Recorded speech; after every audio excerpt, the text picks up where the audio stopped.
À retenir dans l'actu sportive du week-end, le grand soir pour les Louves de Saint-Dié, le SAS Football n'avance plus, un match nul qui n'arrange personne et le Bémircourt qui enchaîne face au BCGE mathématiquement relégué.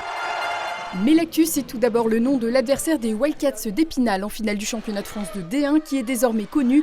Ce seront les Dracards de Caen, tombeurs de l'Étoile Noire de Strasbourg ce dimanche après un 5e match décisif. Des Normands qui sont les seuls à avoir battu les Spinaliens lors des 2 confrontations en saison régulière. 1-0 à l'aller, 2-1 après tir au but mi-février sur ces images dans les Vosges. Premier match de cette série finale pour le titre samedi et dimanche prochain à Poissompré.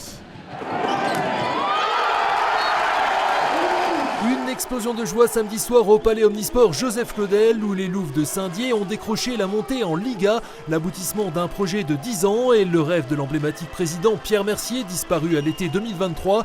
Pour valider sportivement leur accession en s'évitant tout calcul, les volleyeuses des Audaciennes invaincues cette saison en championnat devaient s'imposer quel que soit le score face à Sens, chose faite au terme d'une rude bataille comme attendu et qui avait bien débuté avec le gain des 2 premières manches 25-17, 25-19.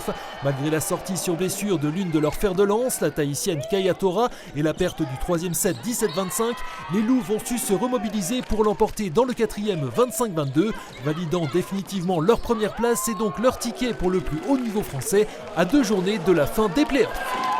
Même si on voulait pas se projeter, dans la tête on avait toujours ce ouais, si on gagne on y est, si on gagne on y est.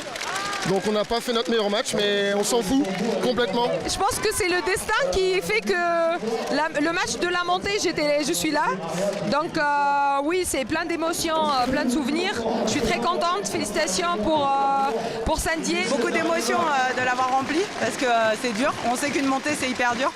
Et je suis très heureuse d'offrir ça au club, à Pierre, à tout le club qui travaille dur. C'est le projet de mon père, 10 ans de travail, 10 ans enfin abouti. C'est un mélange d'émotions énorme, c'est exceptionnel. On vit une saison incroyable parce que on a 2 matchs d'avance, donc on n'a jamais vu ça. Prochaine et avant-dernière journée des playoffs samedi à Évreux, avant la réception dans 15 jours de Valenciennes pour boucler une saison exceptionnelle quoi qu'il arrive, également marquée par un nouveau titre en Coupe de France. A noter en élite masculine la défaite des Milans de l'EGVB 3-1 à Beauvais. Les Golbéo-Spinaliens n'ont plus le droit à l'erreur pour espérer se maintenir.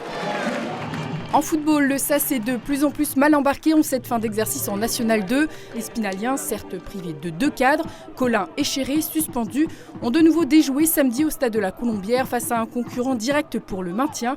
Chantilly qui a ouvert le score après seulement 4 minutes de jeu sur ce tir dévié qui trompait Ben Buana. Les Vosgiens égalisant à la demi-heure de jeu par Bastien Launay sur coup franc, 1 partout. Plutôt dominateurs par la suite, les Boutons d'Or se créeront quelques occasions sans parvenir à concrétiser jusqu'à la 60e minute et une mauvaise relance du portier adverse sous le pressing d'Iron Zinga qui permettait alors au SAS de repasser devant. Un avantage de courte durée, les Isariens égaliseront à la 69e minute sur ce coup franc repris de la tête par Najib Benour, lequel récidivera au bout du temps additionnel pour offrir la victoire à Chantilly et crucifier le SAS 3-2. Une 3e défaite consécutive. Manque d'agressivité, manque d'intensité, et puis on est encore puni, ça se répète. Donc maintenant, c'est qu'à un moment donné, je suis responsable de l'équipe, je serai en première ligne, il n'y a aucun souci avec ça, mais que chacun se regarde en face. Épinal ne compte toujours que 2 points d'avance sur la zone de relégation. Suite samedi prochain chez l'avant-dernier, Villers-sous-le-Gat. Un cran en dessous en National 3, derby vosgien placé sous le signe de la lutte pour le maintien entre l'US Raon l'étape, Lanterne Rouge et le Estaon, premier relégable. Des visiteurs qui ont pris l'avantage après 5 minutes de jeu, Matt Condy fusillant de près le portier raonais. Une joie éphémère, les joueurs de la Porte des Vosges revenant à hauteur à la 18e minute après ce tir d'Omar Assidou repoussé et repris acrobatiquement par Kevin Dumini, 1 partout. Les Taonnais reprendront l'avantage à la 35e minute par Anis Oumedour, 2-1, mais manqueront ensuite de se mettre à l'abri comme à la 82e minute sur ce centre fuyant sur lequel Colin Villard rate la cible. S'exposant de fait au retour des Raonais, effectif après cette tête sur corner de Gabin Delguel au bout du temps additionnel. 2 partout, un match nul qui n'avance guère les 2 équipes. Dans la situation dans laquelle on est, je pense qu'on ne peut pas prendre sur coup de pied. Ça doit être des phases de jeu où on doit tout donner, sachant que c'est la dernière action. Le problème, c'est qu'à chaque fois où on peut recoller dans la bonne zone, on ne le fait pas. C'est déjà mieux que rien, on a réussi à prendre un point ce soir. Il nous reste 4 matchs, il va falloir chercher un maximum de points. Donc Mais on va continuer, on va rien lâcher, on va montrer encore à tout le monde qu'on n'est pas mort et qu'on lâchera rien jusqu'au bout. Taon reste premier relégable à 2 points de Belfort, des territoriaux que les Taonnais recevront samedi prochain. Un nouveau rendez-vous crucial donc dans l'optique du maintien. Désormais à 10 longueurs de la sortie de la zone rouge, Raon devra faire fructifier son déplacement à Pontarlier. Autre derby de National 3 au programme ce week-end en basket entre le BC Golbet-Épinal et le B Mirecourt. Un quasi-choc des extrêmes entre une formation golbéo-spinalienne lanterne rouge en blanc et des Mircursiens invaincus en 2025 restant sur 10 victoires consécutives. La logique hiérarchique du moment a été respectée même si le BCGE a tenu le choc durant la première mi-temps avant la mise en route du rouleau compresseur mircursien dans le sillage de son capitaine Loïc Gigant, 32 points au compteur pour une victoire 65-93 au final, laquelle scelle mathématiquement le sort du BCGE relégué sportivement en pré-national et conforte le BM dans le haut du tableau. Déjà, ce qui serait intéressant, c'est de savoir qui a vraiment envie de finir la saison, parce qu'il y a des comportements ce soir qui ne sont pas acceptables.